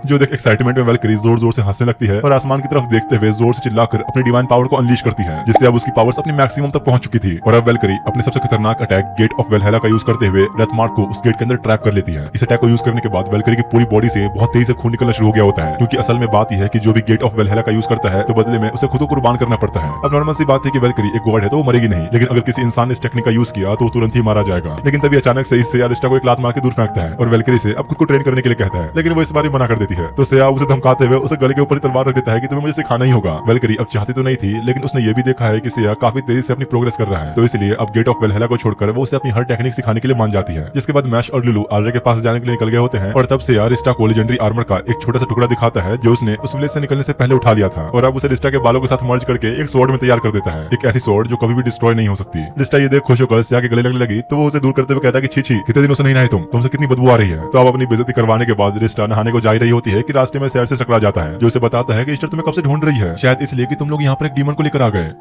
लेकिन असल में बात कुछ और ही थी। ईस्टर बताती है कि डीमन लॉर्ड ने रोजिलिया के टाउन में हजारों की संख्या में डीमंस को भेज दिया है, इसलिए रिस्टा और सिया को जल्दी वहां पहुंचना होगा। लेकिन जाने से पहले ईस्टर उसे नहाने को कहती है, क्योंकि उसमें से कुछ ज्यादा बदबू आ रही थी। तो अब सिया और ईस्टर दोनों से अपनी बेइज्जती करवाने के बाद वो पूरी रात बैठकर इतना नहाई कि उसका पूरा शरीर लाल पड़ चुका था। जिसके बाद अगली सुबह रिस्टा आर्या के पास मैश और लुलू को लेने आई होती है, जो कि अपनी पावर्स को मास्टर कर चुके थे। मैश ने खुद को पूरी तरह से एक ड्रैगन के अंदर बदलना सीख लिया था और साथ ही लुलू भी कुछ नए नए तरह के मैजिक टेक्निक सीख गई। तो अब उन दोनों को लेने के बाद रिस्टा सिया के पास पहुंचती है, जहां वेलकरी के साथ उसकी तो कुछ अलग ही ट्रेनिंग चल रही थी। क्या हो रहा है भाई यहाँ पे? रिस्टा कहते कि नहीं, तुम मुझे ऐसे धोखा नहीं दे सकते, मैंने अब तक तुम्हारे लिए इतना कुछ किया और तुम्हारी डॉली बनाई और तुमने मुझे धोखा दे दिया। वेलकरी कहती है कि बकवासी डॉल है, कचरे से उठाकर ले आई क्या इसे? तो रिस्टा रोते हुए बताती है कि नहीं, असल में मेरे बालों से बनी हुई डॉल है, मैंने अपने ही बालों को तोड़कर इसे बनाया ताकि जब भी सिया को उसकी जरूरत हो वो उसे यूज कर सके। लेकिन वेलकरी को उसकी हरकत बड़ी बकवासी लगती है और उसे बेवकूफ कहते हुए चली जाती है। और तो यार अपने सिया ने भी उसे धोखा दे दिया था, तो बेचारी फूट फूट कर रोने लगती है। पर फिलहाल इन सब बातों को छोड़कर रिस्टा उस वर्ल्ड की कंडीशन के बारे में बताती है, जो सुनते ही सिया जाने के लिए बिल्कुल रेडी हो जाता है। उन्हें भी यकीन नहीं हो रहा होता कि भाई ये कैसे हो गया, इस बार ये एक ही बार में मान गया। कुछ देर बाद अब जब वो सब लोग उस वर्ल्ड में पहुंचते हैं तो काफी सारे सोल्जर्स टाउन को गार्ड करते हुए खड़े थे और सामने डीमंस की पूरी आर्मी हमला करने को तैयार थी। कमांडर सिया को सिचुएशन समझा रहा होता है कि तभी उनमें से एक काइजर नाम का डीमन आगे बढ़ते हुए सबसे ताकतवर इंसान को अपने सामने बुलाता है। सिया और रिस्टा जब उसके स्टैट्स देखते हैं तो वो अब तक के सभी हेवनली किंग्स में से सबसे हाईएस्ट थे। तो अब इससे पहले कि सिया उसे लड़ने आगे बढ़ता, सोल्जर्स के बीच में से ही एक बूढ़ा आदमी चल के सामने आता है, जो कि इस एम्पायर का वही लीजेंडरी जनरल वॉक्स है जिसके बारे में रोजेलिया ने बताया था। काइजर को हंसी आती है कि बुड्ढे तू मेरे से लड़ेगा, अपनी उम्र तो देख ले पहले। लेकिन इससे पहले कि अब वो अपना एक कदम भी आगे बढ़ा था, जनरल उस स्लैशेस के अंदर ही उसे टुकड़ों में काट डालता है। सिर्फ पलक झपकते ही उसने इतना हाई लेवल डीमन को वहीं मार गिराया। लेकिन वो इतने में भी नहीं रुकता और अपनी स्वॉर्ड का साइज 10 गुना बढ़ाकर एक ही बार में सारे के सारे डीमंस को धूल में बदल देता है। रिस्टा और बाकी सब ये देखकर पूरी तरह हैरान होते हैं और इसकी तारीफ करते हुए जाके पूछती है कि अगर आपके पास इतनी ताकत है तो आप डीमन लॉर्ड को हराने में हमारी मदद क्यों नहीं करते? अब वॉक्स इसका जवाब दे पाता कि तभी एक तेज रोशनी के चमकते के साथ ही वो एक छोटे से बच्चे के रूप में बदल जाता है। यहाँ तक कि उसने अपना पैंट भी गीला कर दिया था। तो प्रीस्ट अब उसका डायपर बदल रहा होता है। इतने में रोजेलिया भी वहाँ पहुंच गई थी और बताती है कि असल में उसके फादर को डीमन लॉर्ड ने कर्ज दिया है, इसकी वजह से ही वो इतनी बेशुमार ताकत होने के बाद भी इस टाउन से बाहर नहीं जा सकते। और बाकी बातें रोजेलिया उन्हें बाद में बताने वाली है और अपने फादर को लेकर चली जाती है। तो अब रोजेलिया के कैसल जाने से पहले तब तक के लोग थोड़ा टाउन घूमने निकलते हैं, जहाँ चलते फिरते सिया को पास ही में एक दुकान दिखती है जिसमें कुछ हीलिंग हर्ब्स मिल रहे थे। दुकानदार बताता है कि इस हर्ब से तुम किसी भी तरह की चोट को हील कर सकते हो, फिर चाहे वो कितना भी गहरा क्यों ना हो। जो सुनते ही सिया सारे के सारे हर्ब्स खरीदने की सोचता है। तो रिस्टा कहते हैं कि भूल गए क्या, मेरे पास इससे भी अच्छी हीलिंग पावर्स हैं। दुकानदार कहता है कि भाई देख इसके बातों में मत आ, ये हर्ब्स उसकी हीलिंग मैजिक से भी ज्यादा अच्छी हैं। तभी वहीं बगल में से ही एक घायल सोल्जर गुजर रहा होता है, जिसे देखते ही रिस्टा और दुकानदार दोनों के बीच में ही एक कॉम्पिटिशन शुरू हो जाता है कि कौन इसे सबसे अच्छा हील कर पाएगा। और काफी देर तक लड़ने के बाद भी आखिर में रिस्टा हार ही जाती है।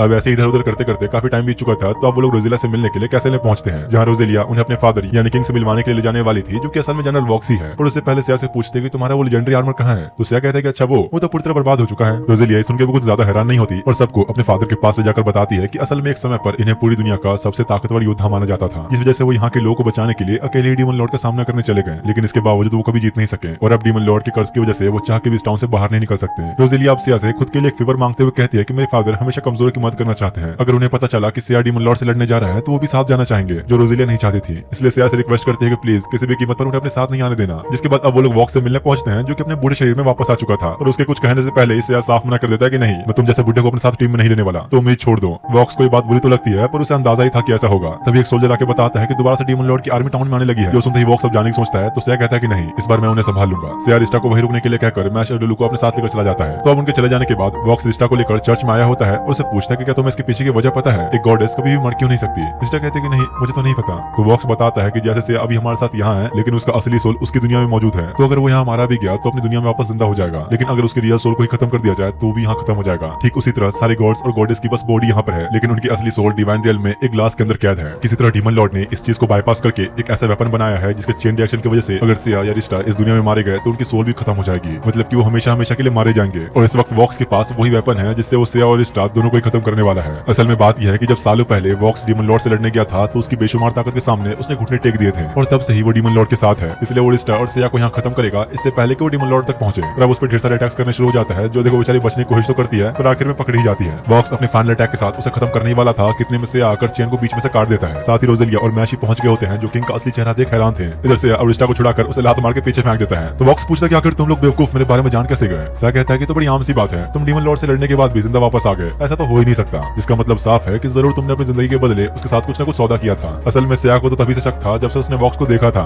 अब इससे पहले कि वो लोग लड़ते हैं, अचानक वॉक्स के मुंह से खून बाहर निकलने लगता है, जिसका मतलब कि उसका बूढ़ा शरीर उसके साथ छोड़ रहा था। तो अब उसे फर्क नहीं पड़ता कि जिंदा रहने के लिए उसे एक डीमन ही क्यों न बनना पड़े। और तभी डीमन लॉर्ड की वो दी हुई पिल निकाल के खा लेता है, जिससे उसका पूरा शरीर ट्रांसफॉर्म होकर 25 साल के एक जवान आदमी जैसा बन गया था, और अब वो अपनी ताकत को फुल पोटेंशियल पे यूज कर सकेगा। जो देख सिया भी अपने दोनों सोर्स को निकालकर लड़ने के लिए तैयार होता है, और अब उनके बीच एक खतरनाक लड़ाई शुरू हो जाती है, जहां पहले तो दोनों ही एक दूसरे को टक्कर दे रहे थे, लेकिन फिर एकदम सही वॉक्स कुछ पावरफुल टेक्निक्स का यूज करते हुए सिया के स्वॉर्ड को ही उड़ा डालता है। सिया कहता है कि शायद अब मुझे सच में सीरियस होना पड़ेगा, और अब अपने ऊपर के सारे बॉडी वेट्स को निकाल देता है, जो कि लिटरली 100 किलो से भी ज्यादा थे। वॉक्स कहता है कि अरे वाह, मैं सच में इंप्रेस हुआ, तुमने अब तक अपनी असली ताकत दिखाई नहीं। और लिटरली भाई उन सब वजन को हटाने के बाद सिया की स्पीड 10 गुना ज्यादा तेज हो चुकी थी, जिसे वॉक्स किसी तरह अभी मैच कर पा रहा होता है। ऐसी स्पीड देखकर तो रिस्टा की आंखें बाहर आ जाती हैं, क्योंकि वो भी देख नहीं पा रही कि कौन किसे मार रहा है। रोजेलिया हेल्प करने के लिए जाना तो चाहती थी, लेकिन इस वक्त साफ दिख रहा होता है कि सिया के अलावा कोई भी वॉक्स के सामने एक सेकंड भी टिक नहीं पाएगा। सिया अपनी दोनों ही स्वॉर्ड्स का यूज करते हुए फिनिक्स थ्रस्ट अटैक करने जाता है, लेकिन इससे पहले कि वो कर पाता, वॉक्स उसके एक हाथ को काट ही डालता है, और इसके बाद कुछ सेकंड्स बाद ही खुद वॉक्स के हाथ भी कट के गिर गए होते हैं, क्योंकि असल में सिया की एक टेक्निक है जो उसने वेल्केरी सीखी थी, जिसमें सिया को जितना डैमेज पहुंचेगा उतना ही उसके अपोनेंट को भी। वॉक्स के हाथ के साथ साथ उसकी स्वॉर्ड भी चली गई थी, तो मौका देखते ही सिया एक हाथ के साथ दोबारा से फिनिक्स थ्रस्ट का इस्तेमाल करता है, जिसे वॉक्स इस बार रोक नहीं पाता, और उसका डिमोनिक फॉर्म भी जा चुका था। लड़ाई खत्म होते ही रिस्टा जल्दी से आके सिया के हाथों को हील करने में लग जाती है, जो देखो वो कहता है कि नहीं, पहले जाकर उसे ठीक करो। तो रिस्टा अब वॉक्स को भी हील कर देती है। सिया रोजेलिया से कहता है कि तुम्हें अपने डैड के साथ कुछ आखिरी दफा बातें कर लेनी चाहिए, लेकिन रोजेलिया मना कर देती है कि नहीं, मैं इस इंसान को नहीं जानती। तो सिया फिर से पिछली बार की तरह उसे गिर के 4-5 थप्पड़े मारते हुए कहता है कि अभी मौका है, बात कर लो वरना बाद में पछताओगी। और रोजेलिया अपने फादर की इस हालत को देखकर खुद को रोक नहीं पाती, जो देख वॉक्स भी अपनी गलती समझ चुका था और उससे अपनी सारी गलतियों के लिए माफी मांगता है, और अपनी बेटी को अलविदा कहने के साथ ही हमेशा के लिए चला जाता है। इसके बाद कुछ दिन बीतते हैं और हमें पता लगता है कि वॉक्स के मरने के बाद रोजेलिया को ही इस राज्य की क्वीन बना दिया गया है। और दूसरी तरफ यहाँ से उस लड़ाई के बाद ऐसा बीमार पड़ा कि 3 दिनों से होश में ही नहीं आया था। रिस्टा समझ जाते हैं कि अब यही मेरा मौका है, तो अब मैश और लुलू को बाहर घूमने जाने के लिए कहती है, जब तक कि वो सिया का ख्याल रखेगी। लेकिन एक बार फिर से बेचारी के सारे अरमान में पानी फिर गया होता है, क्योंकि सिया उड़ चुका है। और रिस्टा से कहता है कि हाँ शायद तुम लोग सही हो, हमें अब थोड़ा घूमना फिरना भी चाहिए। इसलिए वो सबको एक छुट्टी देते हुए कहता है कि आज तुम लोग जितना चाहे उतना घूम सकते हो, जाओ ऐश करो। और अब उन सभी को टाउन में छोड़कर सिया अपने दूसरे प्लान को अंजाम देने निकल चुका होता है। मैश और लुलू घूमते फिरते सोच रहे होते हैं कि आज हमें छुट्टी मिली है, तो हम जाए तो जाए कहाँ। रिस्टा कहती है कि देखो अगर तुम्हें मजे ही करने हैं तो मेरे साथ आओ, मैं कराती हूँ तुम्हें मजे। और अब उन दोनों को शॉपिंग कराने के लिए एक स्टोर में आती है, जहाँ रिस्टा अपने लिए कुछ कपड़े देख तो रही थी पर उसे कुछ खास पसंद नहीं आता। शॉप वाली लेडी कहती है कि अगर तुम्हें कुछ अलग ही देखना है तो मैं तुम्हें ट्राई करवा सकती हूँ। और इसके बाद तो भाई वो ऐसे अजीब कपड़े दिखाते हैं कि मैं तुम्हें बता भी नहीं सकता। रिस्टा तो और उल्टा इमेजिन ही करने लगती है कि सिया के साथ इन कपड़ों को पहनकर वो कैसे मजे करेगी, और खुशी से पागल होकर सब कुछ खरीद लेती है। अब बाहर आने के बाद रिस्टा कैसीनो में जाना चाहती थी, लेकिन वो सोचती है चलो सिया को भी साथ ले लिया लिया जाए। तो उसे बुलाने के लिए वो लोग वापस कैसल में आते हैं, जहाँ रिस्टा ऑलरेडी सारा प्लानिंग कर चुकी थी कि वो क्या क्या करेगी। शाम होने के बाद भी सिया वापस नहीं आया होता, तो वो लोग थोड़ा इंतजार करने की सोचते हैं और उन्हें इंतजार में बैठे बैठे 4 घंटे बीत जाते हैं, पर सिया अब तक लौटा नहीं। तो रिस्टा उसे ढूंढने के लिए बाहर आकर दुकानदारों से उसके बारे में पूछती है, पर किसी ने भी आज सिया को देखा ही नहीं था। रिस्टा हर किसी से पूछने की कोशिश करती है, पर कुछ भी पता नहीं चलता। तीनों ही ये सोचकर परेशान होने लगते हैं कि आखिर ये सिया चला कहाँ गया, वो हमारे बिना तो कभी कहीं नहीं जाता। और अब कुछ समझ न आने पर रिस्टा डिमांड डेल में वापस जाती है ईस्टर से पूछने के लिए, लेकिन जैसे ही वो उसे ढूंढते हुए कमरे में पहुंची तो आर्या वहाँ खड़ी रो रही होती है। और अब उन तीनों को ईस्टर से मिलाने के लिए उस कमरे में ले जाती है जहाँ सभी गॉड्स की सोल को रखा गया था। रिस्टा के पूछने पर वो बताती है कि जब तुम लोग घूमने के लिए बाहर निकले तो सिया अकेले ही डीमन लॉर्ड से फाइट करने निकल गया था।